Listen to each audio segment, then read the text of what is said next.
وأشهد أن سيدنا محمدا عبده ورسوله وصفيه وخليله خير نبي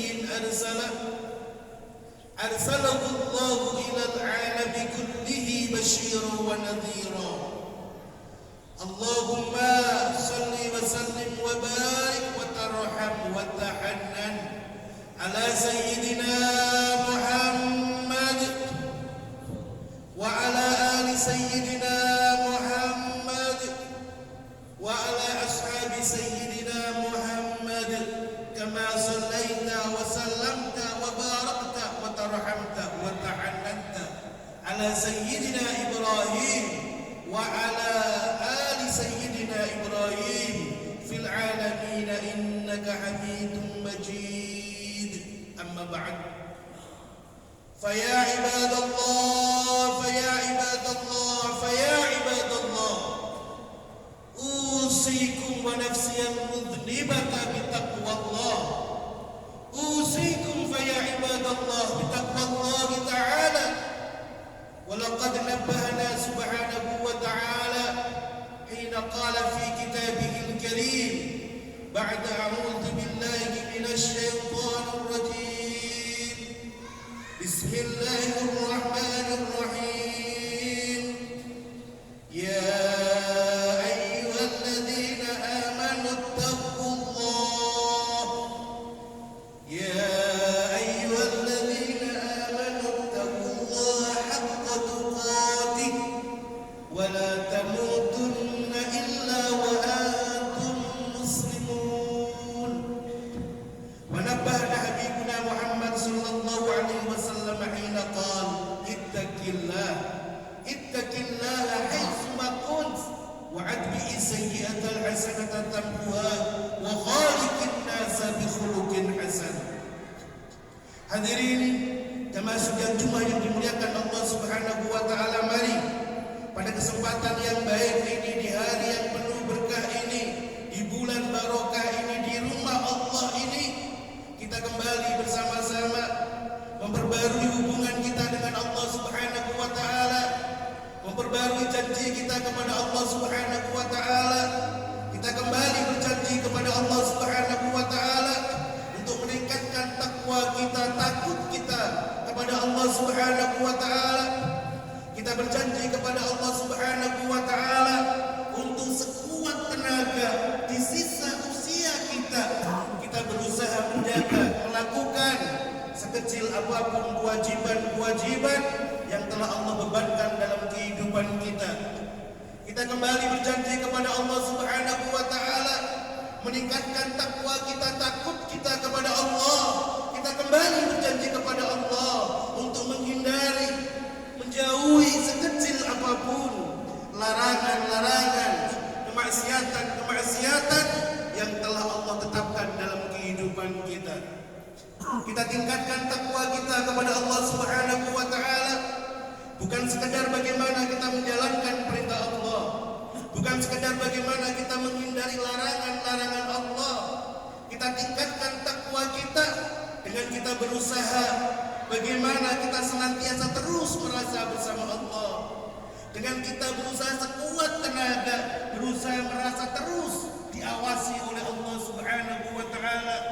Wallahu ma'akum aina ma kuntum. Allah Subhanahu wa taala senantiasa bersama kalian semua.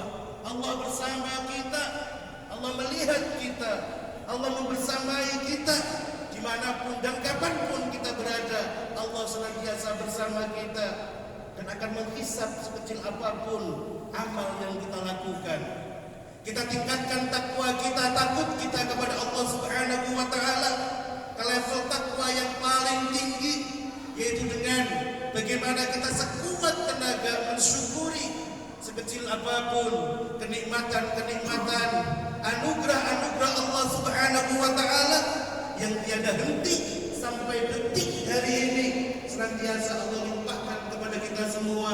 Kita gunakan kenikmatan-kenikmatan tersebut untuk melakukan berbagai perkara yang Allah Subhanahu wa taala sang pemberi nikmat ridho dan senang dengan apa yang kita lakukan. Hadirin jamaah sidang Jumat yang dimuliakan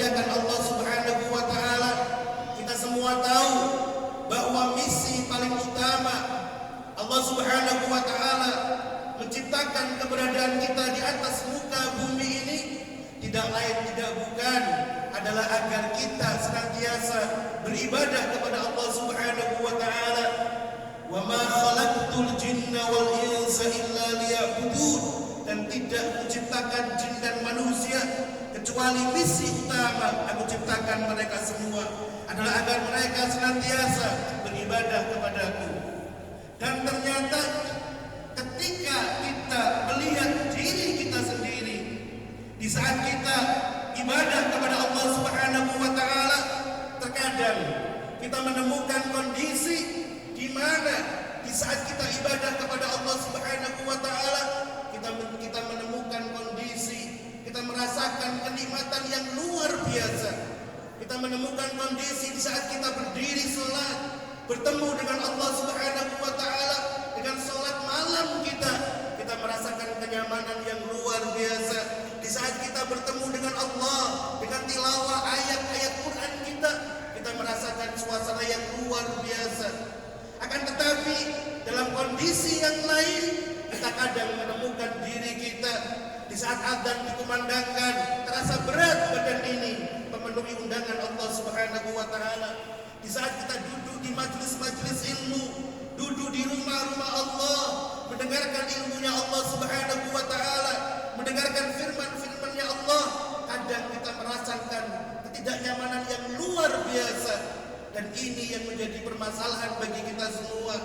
Jika memang misi Allah Subhanahu wa taala menciptakan kita di muka bumi ini agar kita senantiasa ibadah kepada Allah Subhanahu wa taala dalam suasana apapun, maka seharusnya yang kita upayakan adalah agar kita dalam kondisi lapang kita tetap nyaman ibadah kita, dalam kondisi sempit kita tetap nikmat ibadah kita, dalam sehat kita, sakit kita senantiasa bisa menjaga keistiqomahan ibadah kita kepada Allah Subhanahu wa taala. Dan menjawab pertanyaan ini tidak lain tidak bukan adalah dengan bagaimana kita meneladani Rasulullah Muhammad sallallahu alaihi wasallam, di mana Rasulullah Muhammad sallallahu alaihi wasallam huwa imamul ubbad. Rasul adalah merupakan imam bagi mereka orang-orang yang ingin beribadah kepada Allah Subhanahu wa taala. Dan ketika kita melihat sisi ibadah Rasulullah Muhammad sallallahu alaihi wasallam, maka kita temukan di sana ada catatan-catatan penting bagi kita agar kita bisa menjaga keistiqomahan ibadah kita kepada Allah Subhanahu wa taala di dalam semua suasana kita. Ulama ketika mengkaji hal ini, ulama menemukan beberapa hal penting. Di antara yang pertama, Rasulullah Muhammad sallallahu alaihi wasallam mengajarkan kepada kita agar kita bisa menjaga keistiqomahan ibadah ini, maka yang pertama yang harus kita upayakan dalam hidup kita adalah menjadikan ibadah kita kepada Allah Subhanahu wa taala sebagai prioritas hidup kita. Kadang di dalam harian kita bisa mengagendakan kapan kita bertemu dengan relasi-relasi bisnis kita. Kadang di dalam catatan harian kita bisa menuliskan di sana kapan kita bertemu dengan sahabat-sahabat kita. Akan tetapi jarang di antara kita yang kemudian menuliskan di dalam catatan hariannya kapan dia bertemu dengan Allah Subhanahu wa taala dalam salat subuhnya, di mana akan ketemu dengan Allah Subhanahu wa taala dalam salat zuhurnya, asarnya, kapan bertemu dengan Allah Subhanahu wa taala dengan tilawah Quran yang dibacanya. Dan itu semua menandakan kenapa bisa terjadi, karena kita tidak menjadikan ibadah kita kepada Allah Subhanahu wa taala adalah merupakan hal yang paling prioritas dalam hidup kita. Rasulullah Muhammad sallallahu alaihi wasallam menyampaikan kepada kita, "Lam akun uhiya ilayya an ajma'al mala wala an akuna minat tajirin, walakin uhiya ilayya an sabbih bihamdi rabbika wasjud wa'bud rabbaka hatta ya'tiyakal yaqin, ay hatta ya'tiyakal maut." Nabi mengatakan kepada kita, misi utama Allah Subhanahu wa taala mengutus aku di muka bumi ini adalah tidak agar aku menjadi orang yang menghabiskan seluruh waktuku untuk menumpuk-numpuk harta, juga bukan agar aku menjadi pedagang yang paling kaya raya di muka bumi ini. Islam sangat mendukung bagaimana seorang muslim menjadi seorang pengusaha. Islam sangat mendukung bagaimana seorang muslim menjadi seorang yang kaya yang mampu mengeluarkan zakat. Akan tetapi ketika itu menjadi prioritas yang paling utama, maka Islam mengoreksinya. Tapi menegaskan, akan tetapi diwahyukan untukku, diperintahkan untukku, diprioritaskan untukku, agar aku senantiasa mensucikan Allah Subhanahu wa taala, mensucikan Allah dan bersujud ibadah kepada Allah Subhanahu wa taala sampai kematian datang menjemputku. Rasulullah Muhammad sallallahu alaihi wasallam digambarkan oleh